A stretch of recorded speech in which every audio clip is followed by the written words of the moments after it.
Olá, aluno! Tudo bom? Seja bem-vindo à nossa primeira aula na oficina Novos Autores. Meu nome é João Pedro Roriz e nós vamos começar hoje com a ementa dessa primeira fase do nosso curso, formada por 3 aulas. Vamos lá? Vamos falar, nessa primeira grande fase, dos gêneros textuais. Vamos falar de artigo, crônica, conto, poema, prosa poética, novela, folhetim e romance. Nessa nossa primeira aula, eu escolhi o artigo e a crônica para nós debatermos. Vamos lá? Todo mundo já teve acesso a esse tipo de gênero textual. São textos muito curtinhos, fáceis, agradáveis de ler. O artigo, atenção para o nosso PowerPoint, ele é informativo. Por quê? Ele passa uma informação. O autor ele tem a tendência, através do artigo, de explicar algo através daquele texto. Ele não é necessariamente um texto artístico. Na verdade, ele não é um texto artístico, ele é um texto mais jornalístico. O artigo relaciona 2 ou mais ideias. É muito interessante a criatividade que alguns jornalistas têm de escrever um artigo, pegando 2 assuntos que aparentemente não tem nada uma coisa a ver com a outra. Vamos dar aqui um exemplo. A crise que está acontecendo no governo com o fato de um tubarão ter mordido a perna de uma mulher na praia. São 2 assuntos que aparentemente não tem nada a ver. Esses jornalistas têm a capacidade, através de um senso de um olhar mais coletivo, um olhar mais abrangente sobre a sociedade, de relacionar 2 assuntos que aparentemente não tem nada a ver. Isso torna o artigo muito interessante e inusitado. O artigo, uma coisa importante da gente falar, ele normalmente é postado em blogs, em revistas, em jornais. Nos jornais ele tem um papel muito importante, que é, vamos dizer, descansar o leitor das matérias que ele está lendo. Como eu disse, o artigo não é um texto literário, ele é mais um texto jornalístico. O que isso significa? Ele não tem um teor subjetivo artístico, ele tem um teor mais objetivo. É baseado em fatos e expõe a opinião do autor. A gente, quando fala de um modo geral em literatura, a gente está falando em opinião. Você pode passar a sua opinião diretamente, expor de cara a sua opinião, como você pode passar a sua opinião indiretamente através dos fatos que você escolhe abordar no seu artigo. Nunca o artigo será, vamos dizer, sem opinião. Normalmente um artigo literário, ele expõe a opinião do autor.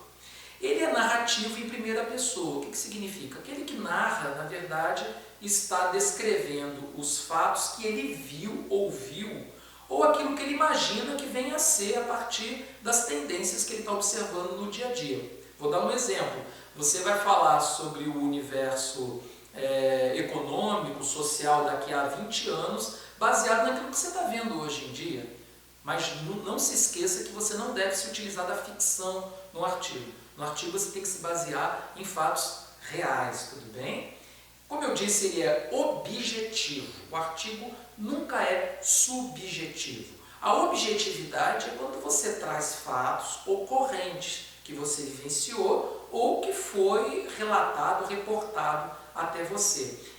Você deve deixar de lado a utilização de figuras de linguagem ou de sentimentos e emoções para expor o fato. Você não deve criar fatos, você deve usar os fatos conforme eles existem. Você pode até utilizar figuras de linguagem como metáforas, metonímias, entre outras, para você fazer essa informação que é real chegar até seu público. Uma figura de linguagem muito utilizada pelos articulistas é a ironia. Por exemplo, quando você faz assim, será que essa pessoa, esse presidente, nunca imaginou que esse tipo de coisa poderia acontecer? Ora, é uma pergunta retórica, ele está sendo irônico. O artigo ele é um elemento muito utilizado no jornalismo, não é tanto utilizado em livros, literatura em geral, apesar de você ter bons livros escritos por articulistas. Vou dar um exemplo aqui, os livros do Arnaldo Jabor Tem um que se destaca, que é Amor é prosa, sexo é poesia. Se o nome é um pouquinho diferente, eu até peço desculpa para o Jabô, mas se você pesquisar na internet você vai encontrar esse livro, é maravilhoso. Ele trabalha com artigos sobre as questões de relacionamento entre pessoas. Inclusive tem artigos que ele fala sobre a mãe dele, sobre o relacionamento que ele tem com a família, só que, mais uma vez, sempre baseado em fatos reais, concretos, coisas que estão acontecendo no dia a dia, matérias que ele está lendo no jornal e que ele traz para o texto dele, tudo bem? Às vezes o artigo é chamado de crônica jornalística, apesar de a palavra crônica remeter a algo literário. O artigo, como eu disse, ele não pode ser subjetivo, ele não pode ter ficção, ele tem que ter uma objetividade jornalística. É chamado de crônica jornalística porque a palavra crônica vem do termo Cronos, vem do deus Cronos da mitologia. Cronos era o deus do tempo, não é mesmo? Então, quer dizer, o artigo é aquele texto rápido, escrito naquele momento, que talvez daqui a 2 anos, daqui a 2 dias, às vezes, não vai ter mais a mesma importância, porque ele é passageiro, ele é momentâneo. Agora vamos falar da crônica.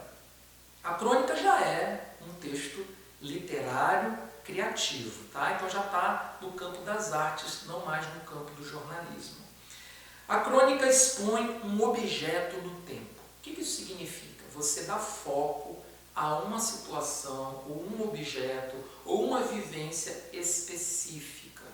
Você não precisa trabalhar com grandes cenários, detalhamento de cenários, e nem com grandes passagens de tempo. Você vai trabalhar simplesmente aquele tópico específico vivenciado pelo personagem.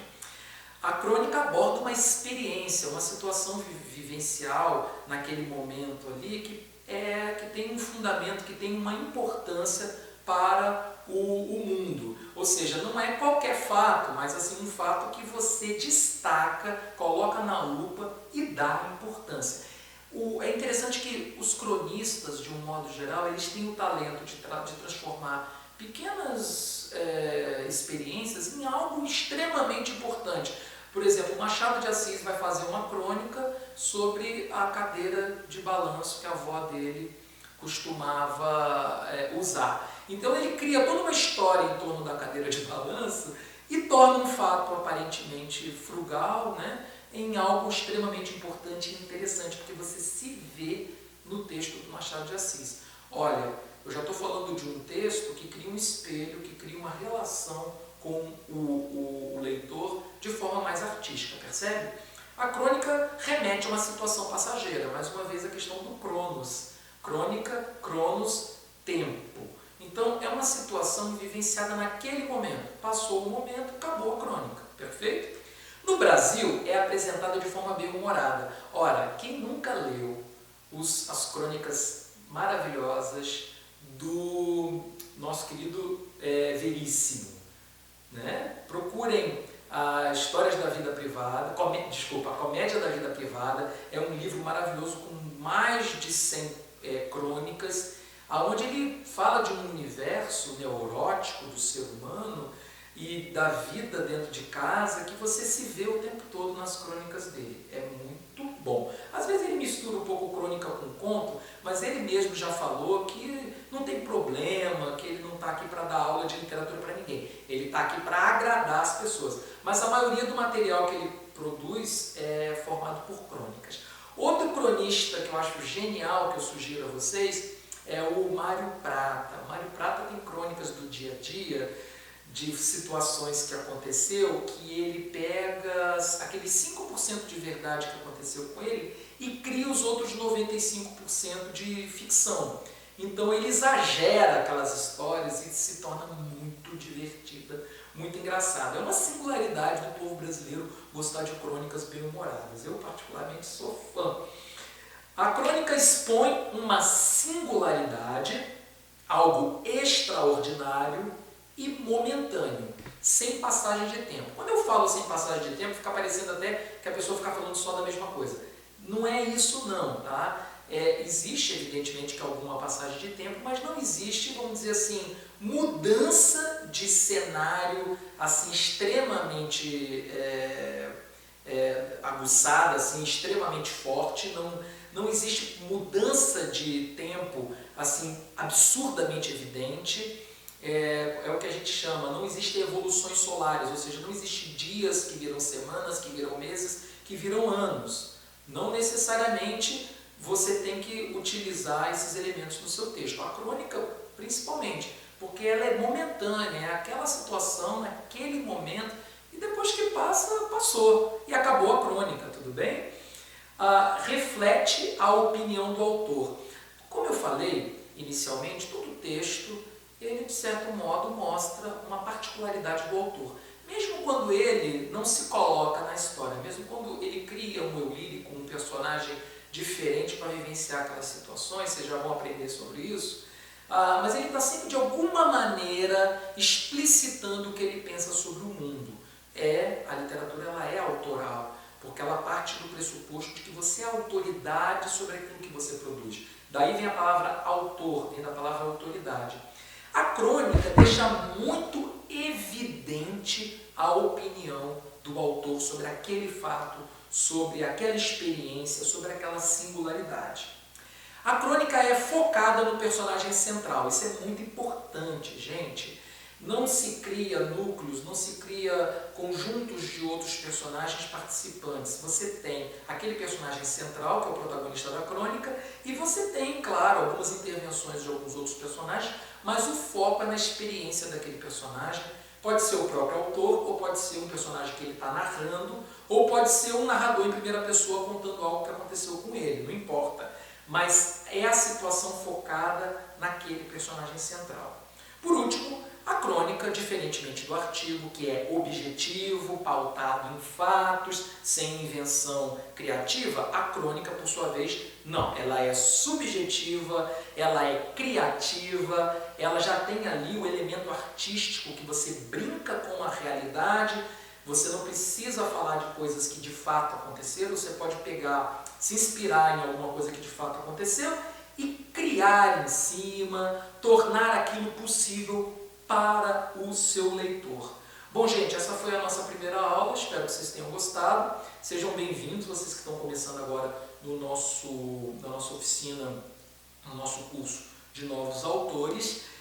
Fiquem atentos, porque essa aula possui um pequeno texto, que é uma leitura obrigatória, é muito fácil e divertido, vocês vão gostar de ler esse texto, garanto. E já tem ali uma propostazinha de trabalho para vocês me mandarem, tá? Lembrando que meu e-mail é joaopedrororiz@joaopedrororiz.com.br. Até a nossa próxima aula.